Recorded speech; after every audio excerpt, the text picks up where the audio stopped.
Good morning, everyone. Welcome.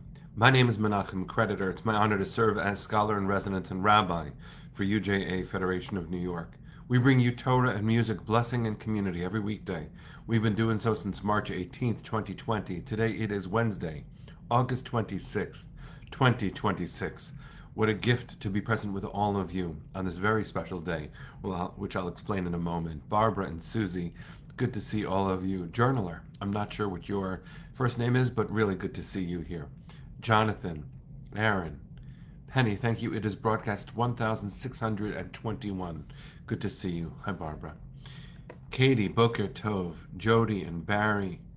Linda, good to see you. Yes, together we are all remembering Dolly Parton, who did so much good in her life, even inspiring Harold Grinspoon's foundation to create the PJ Library modeled after the work that she did to increase literacy in early childhood settings. Amy and Judy, good to see you. Cecile and George, Boker Tov. Carl and Dave, Lydia and Ashley, good to see all of you. All right, let's take a breath. We're going to sing a bracha, learn some Torah. Here we go.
Penny, thanks. Again, it is broadcast 1621.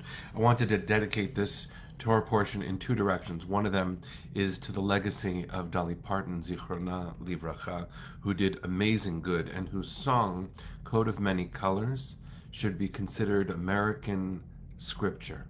It is a beautiful human statement of how beauty is in the eye of the beholder. For those who don't know the backstory, her mother made her a coat of rags when she was young. They were very poor. And she went to school, and the kids made fun of her for having a coat made of rags, but she knew that it was a coat of many colors because her mother also taught her the Torah portion about that very powerful moment when Joseph was wearing his father's love. And of course, the Torah section is complicated here, but the power of Dolly Parton wearing her parents' love taught her, and she taught us, that to be rich is to know that you are loved. That is a very, very important lesson among many that Dolly Parton shared, and through her Imagination Library, thank you, Arlene, for bringing it up, she has increased joy in young children's lives and in their families' lives, and that legacy will live on. The PJ Library in the Jewish community was created as a mirror of what she did in the wider community. So may the memory of Dolly Parton be forever blessed. May we continue to hear that her music meant so much in us, through us. I also want to dedicate today's Torah portion to my wife. This is our anniversary. Our 8th anniversary is today, and we are celebrating in the deepest of ways. It is an incredible privilege to be Neshama Karlibach's husband, and I bless myself with many, many more years of sweet, safe, supportive love. The way that we have found each other is nothing short of a miracle, and I am very proud to celebrate her in my Morning Torah community. So, happy anniversary, my love. Thank you. Okay, let's jump in for a little bit of Torah. Although my mind is on my joy, which is a nice place to be. Parshat Ki Tavo, we've spoken about a few times already this week. When you look at the beginning, it is important to remember that the generation Moses is speaking to at the end of his life is not the generation that left Egypt. It is the second generation of survivors. And they are a community that carries the story that they've inherited, though much of the story happened before they were born. They were born in the desert. And so the desert generation being told the history of their people is much like many of us. We inherit stories, and sometimes we even remember them. When ritual works, we even say, every person must see themselves as if they emerged from Egypt. We did not. We know that. And yet, we slip through time in order to experience firsthand, as it were, something that our bodies did not know, but our souls do. The physical reminders, the way that we instantiate this, is very important. You might know this because every traditional Jewish space has a mezuzah on the door. And that mezuzah on the door is, of course, a fulfillment of the commandment in the Shema to take these words and put them on the gates of your home, really of your city in the Torah's language, but we put mezuzahs on the doorways of our home and within our home, all the spaces in which we live, with the exception of bathrooms and garages, because that's not where we live, thank God. But the mezuzah also harkens back to an earlier time. The mezuzah reminds us of when we left Egypt, because to mark the mezuzah, the doorpost, with blood was actually the last act we did in Egypt. When we mark transitional spaces, we are trying to convey a story through a physical artifact. And if you think that's strange, you should travel to the American South. I saw, Kim, that you're here. Kim and I were blessed just before the pandemic to travel to the American South, to Birmingham and Montgomery. We witnessed the work of Brian Stevenson, one of the great voices of civil rights and justice in our time. But we also went there to pay homage and to pay respects to those who crossed the Edmund Pettus Bridge on Bloody Sunday. If you don't know that history, please, friends, look it up. We learned from a young girl then who was older by the time we met her and who has died very recently, just last year, Joanne Bland of blessed memory. She was a young child crossing the bridge and she was beaten. She gave us testimony.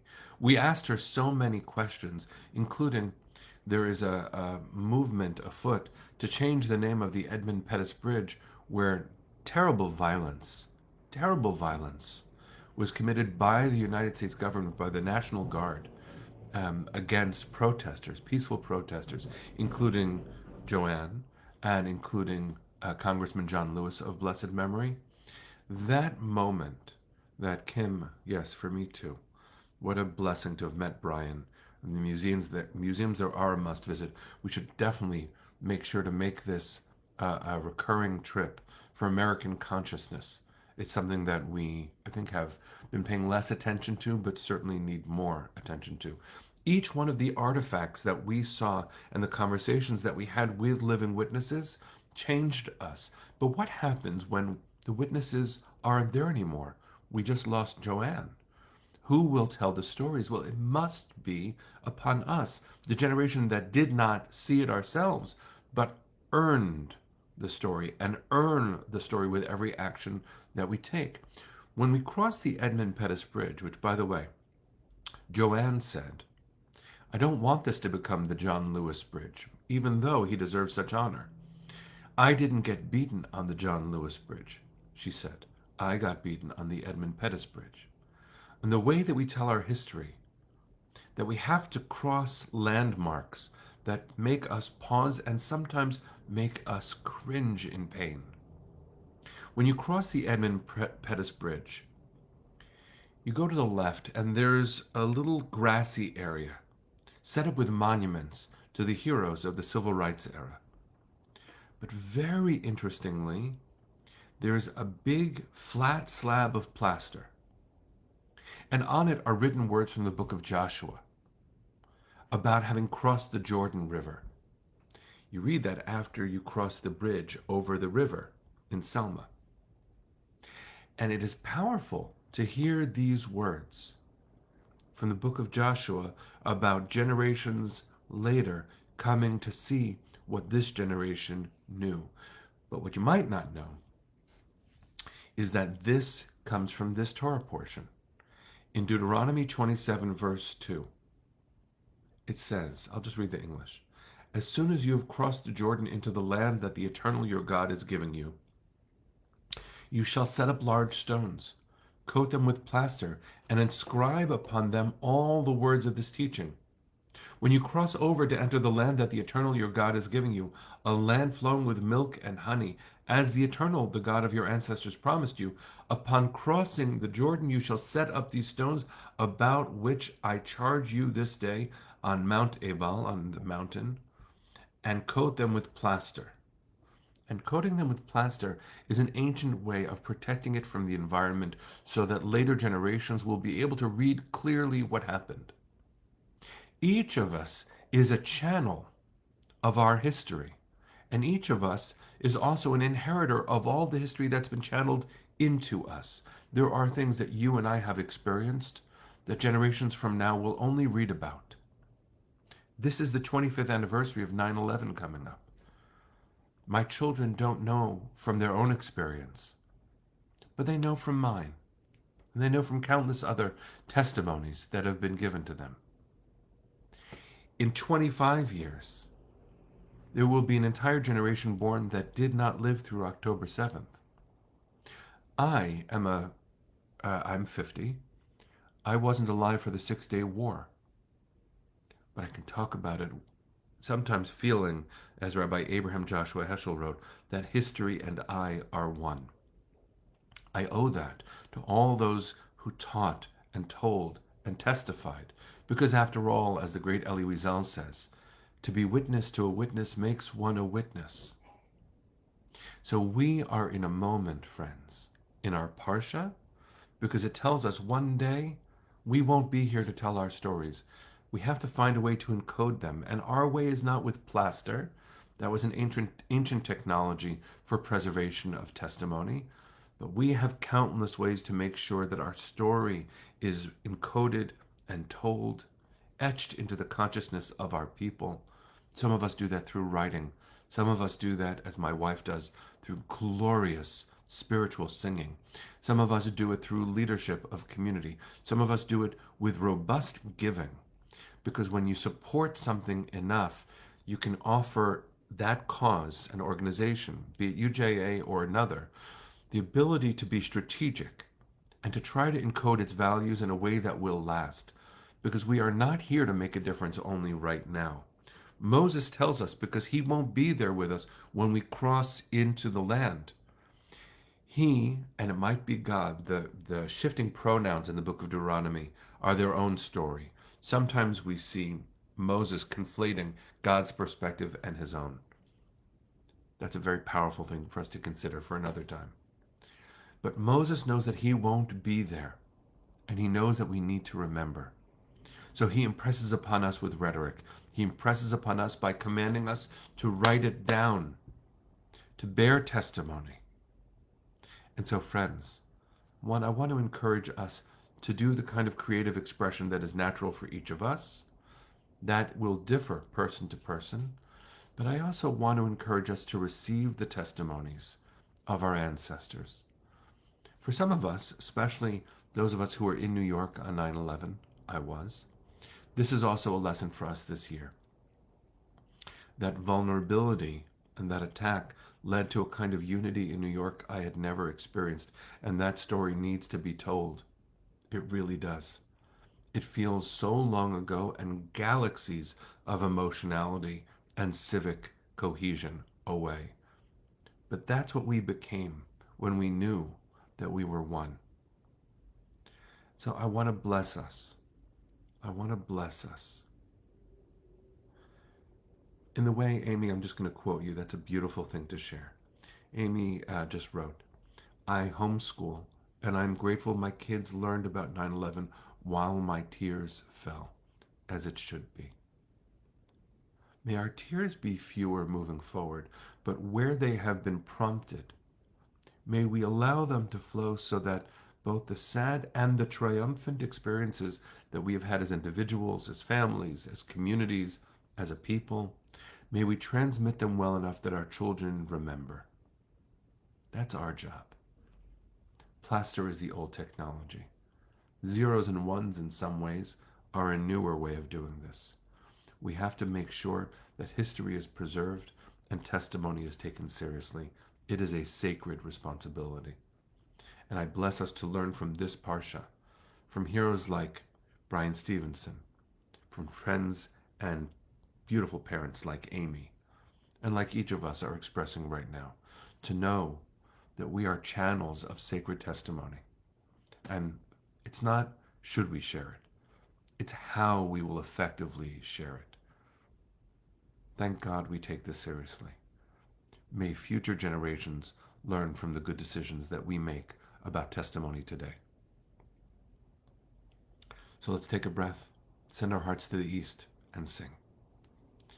Kolon balevav pnima nefesh Yehudi homia ulfatei mizrach kadima ayin letzion tzofia od lo avda tikvateinu התקווה בת שנות 2000 להיות עם חופשי בארצנו ארץ ציון וירושלים להיות עם חופשי בארצנו ארץ ציון וירושלים. Am Yisrael Chai. See you tomorrow, my friends.